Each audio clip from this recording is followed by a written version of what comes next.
set is there, the wild wardrobe, that same sassy attitude. It can only be Cher. And our Mark Steinis was invited to London to go one-on-one with the star for another ET First. Do you believe in life after love? I can feel something inside me say. Cher has never looked or sounded better.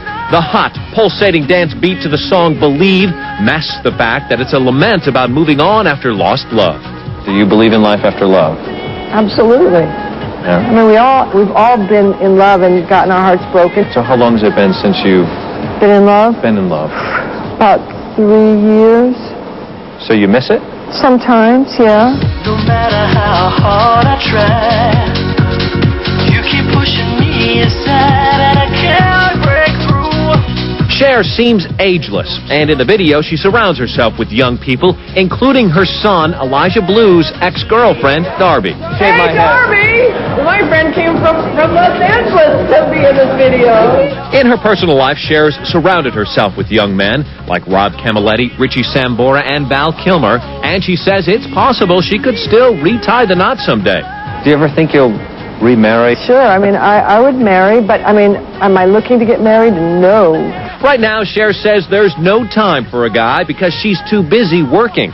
And this work looks so exciting that I was dying to be part of it. What do I have to do to get in that video? Well, you got to do something about your clothes. Fix them up to be in the video. What do I need, a pink wig? Yeah, you really should. There was no pink wig, but a lot of time was spent making my hair look like nothing had been done to it. Once I was costumed and ready, it was time to get some tips from Cher. You just have to stand there and go, Wait, your straws in my... sorry. Out of here. You're a badass and that you just don't care that you look stupid. That's the way you get away with it. Cher's willingness to let me share her stage surprised me.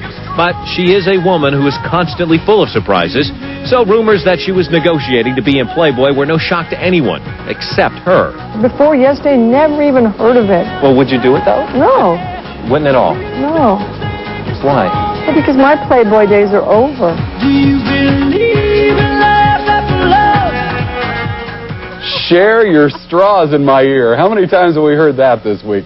Thanks, Mark. Cher's album Believe has already been released in Britain, where it shot up the music charts, and the album makes its much-anticipated U.S. debut in stores a week from Tuesday. Music video, Cher is the most stylish angel on the dance floor. No matter how hard I try, you keep pushing me aside and I can't break through. In her brand new video, Cher belts out the title tune from her new CD, Believe, surrounded by an army of club kids. What's going on in the video? I'm down in this basement with all these young kids, and I'm in this strange box, and they come to me to tell me their problems, and I give them advice in this box. I'm like an angel. Do you believe in life after love? This angel says recording the new CD was heavenly. She loved experimenting with her producer, even giving her voice an electronic spin. Well, I can't do that. Necessity is the mother of invention. It wasn't sounding good. It wasn't, he kept saying, Cher, you got to sing it better. And I went, excuse me, this is as good as it gets. Besides the new album and an upcoming movie, Cher just finished her first book about her life. It's called The First Time. It's just stories in my life. It's all first-time experiences. The first time I did many things. Things like being run off the road as a 16-year-old by Warren Beatty, only to follow him back home where the two began a steamy affair. And later, there are stories about life with Sonny, including a warm and fuzzy one about the time he played a joke on Cher by dressing baby Chastity in his pajama bottoms and hanging her from a closet hook. The stuff that you read about me hasn't got much to do with me. This is stuff about me that you probably don't know. Like hanging your kid in the closet is a practical joke. Okay, thanks, Mark. Cher's new album, Believe, is in stores now, and we will have more from Cher on her book, The First Time, here on our show in the days ahead. Cher's name is written indelibly across the history of pop music, and now her name is also written on plenty of book jackets and CDs at the top of tonight's ET Newsletter. I just want to get to them. Cher's fans turned out in force for a glimpse of their idol today in New York. I've been a fan of her since I'm 5 years old, and there's nobody else like her. And they give you the benefit of the doubt, but you got to come up with the goods. Cher was there to autograph her new CD as well as her first book, The First Time. It's a collection of stories about memorable first times in her own life, including the first time she met Sonny, to whom the book is dedicated. Before he died, I didn't even think about a dedication, and then afterwards, it just seemed right. I mean, I dedicated my album to him too, but the truth is, without him, I wouldn't be doing those two things, so it just seemed right. Our Mark Steinis found Cher playing Santa a little early for her fans and singing up a smoky storm in her new movie, too. Hundreds of people are lined up for blocks waiting for Cher to sign her book The First Time. I was the first one. Did you buy it? You know what? I paid for this book many times over that day. So lucky. I did. You are so lucky to be in my company. Come on. Mark, Yeah. you're silly. Cher, the great. Cher made a rare public appearance, going one-on-one with her fans to sign copies of both her book and her new CD, Believe. And here's a preview of her upcoming movie, Tea with Mussolini. She plays a former showgirl living in Italy prior to the start of World War II. When laughing friends deride tears I cannot hide, and I just smile and say, when a lovely flame dies, smoke gets in your eyes. Are all American women as exciting as you? Alas, no. Thank you, Mark. Even with her busy promotional schedule for the CD and book, Cher is taking time off for Thanksgiving, just like the rest of Hollywood. Welcoming you into Cher's multi-million-dollar Malibu mansion, which boasts a spectacular ocean view and elaborate swimming pool, Havens 2 photographer Michael McCreary reveals the heart of this sanctuary is Cher's bedroom. It is here where the star keeps her most prized possessions. And there's these doors that go out to the jacuzzi. And I guess the maid had put a doorstop down to hold the door open from blowing shut. And I look at it and I think, wow, that's kind of a strange doorstop.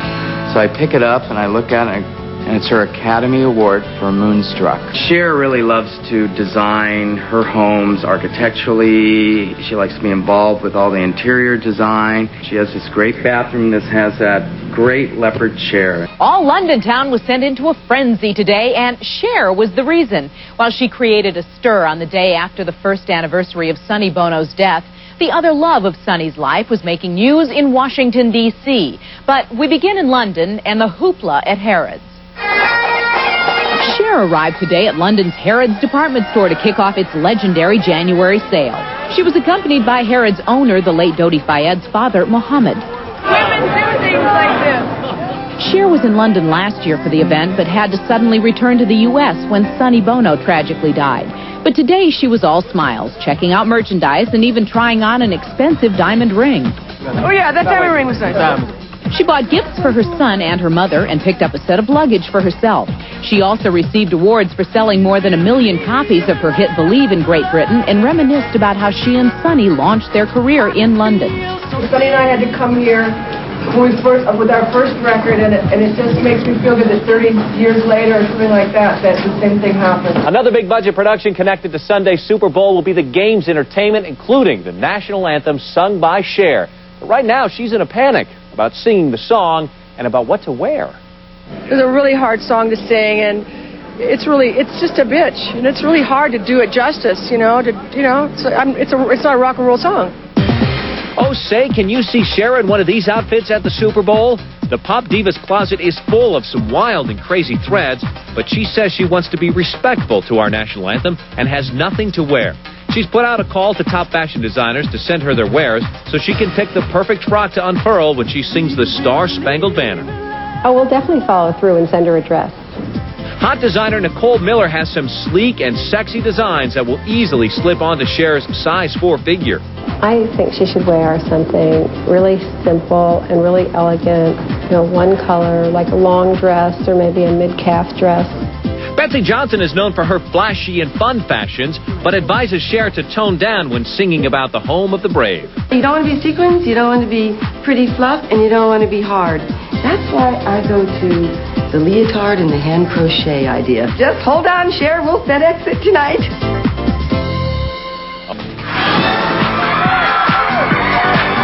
The madness is already beginning, and Cher is the queen of this parade, kicking off one wild weekend right here in Miami. Cher arrived in style on a 15-foot-long float, cheered on by pom-pom-waving drag queen cheerleaders. Accompanied by football-clad billionaire Richard Branson, Cher opened his latest Virgin megastore. You look beautiful. Oh, come on, put your arms around me. Come on, I've come all the way to Miami for you. Come on. Our Mark Steinis got up close and personal with the superstar, who still has nothing to wear when she sings the national anthem before the Super Bowl. Do you have a dress or not? No, I don't have a dress. Well, I'm not wearing a dress. You can't wear a dress to the Super Bowl. But I'm gaining on an outfit. Instead of a hotel, Cher is staying at the late Gianni Versace's beachfront mansion. We were all sitting around talking last night outside about how this house has Gianni's spirit so much. It's so fabulous, so alive, so brilliant, you know, and it was the first time any of us, I hadn't been back since the whole thing happened, but it's a beautiful house. With traffic tied up all over Miami, Cher is going to the Super Bowl the only way she knows how. How are you getting there? How are you getting to the... Helicopter? You are going in a helicopter? Yeah, why? Is that something, like, is that hard for you to imagine? I'm a little upset that you didn't invite me to come along, because you know I'm a pilot. I didn't know that. No, I'm not. I'm just kidding. You're just a big liar. Normally at ease in front of large crowds, Cher admitted even she gets butterflies over the thought of 800 million television viewers. The national anthem. Have you ever actually sung it? Have you just stood there and sung Only the national in the shower. Okay. And I don't worry about it. It's when I'm in the shower. Oh, no. It's a big, weighty American thing that's overtook me when I started learning it and singing it. Setter Cher was a hit at Sunday's Super Bowl, and she's riding high with her #1 dance single, Believe. But without question, what makes Cher happiest these days is teasing our Mark Steinis. Well, you see? You don't know everything about me, Mark. I love busting your chops. I just can't help myself because you're so easy to do. No, I'm not. Yes, you are. No, I'm not. No, all right, now what? What is that? I'm trying to recover, okay? Every time I get together with Cher, it's an adventure. And I also learn something new. Now, Miami, on to the next subject. It's a great time to party in, but you're going to come here to work and do a little movie, too. Jennifer Aniston, The Breakers? Jen and I are going to do a movie called Breakers. It's we play a mother and daughter con artist team. And the weird thing is that I've known Jen forever because she was Chaz's best friend in high school. They went to high school of performing arts together. Really? Yeah. So Jen used to be hanging at my house all the time, eating all the food. Chaz's friends ate us out of house and home. So is it going to be hard to work with her, knowing that you look at her and go, this is little Jen? We were hanging out the other day. We were having a blast. Our conversation naturally shifted to Jennifer's boyfriend, Brad Pitt, and the break-in of his home by a female fan. Cher shared her own obsessed fan story, a terrifying night out with Whoopi Goldberg. I was going to the movies. Did I tell you the story about one night? I was going to meet Whoopi in Malibu at the movies. And I got there early, and I went out to wait for her, and there was this guy coming towards me, and I thought, oh my God, I recognize that guy, but I can't remember his name. I thought, oh God, I hope he doesn't expect me to know who he is. And I thought he's probably an agent. That's everyone to me who I don't know as an agent, you know. And he came up, and as he got about a foot away from me, I realized that he was a guy who'd been stalking me, and there was one of those things that keep them away from you. You have to go to court. Right. Restraining order. Restraining order. And I got up like this close to him, and it was until then that I realized who he was. And I was alone on the street with him, and he reached into his bag, and I almost fainted. I was so terrified at that moment. Whoopi came up, and she said the look on my face was so frightening that she just said, come on, we don't have time to be talking to people. Come on, you can talk to them later. Come on, let's go to the movies. And then the police arrived and all kinds of stuff because they had known he was in the area.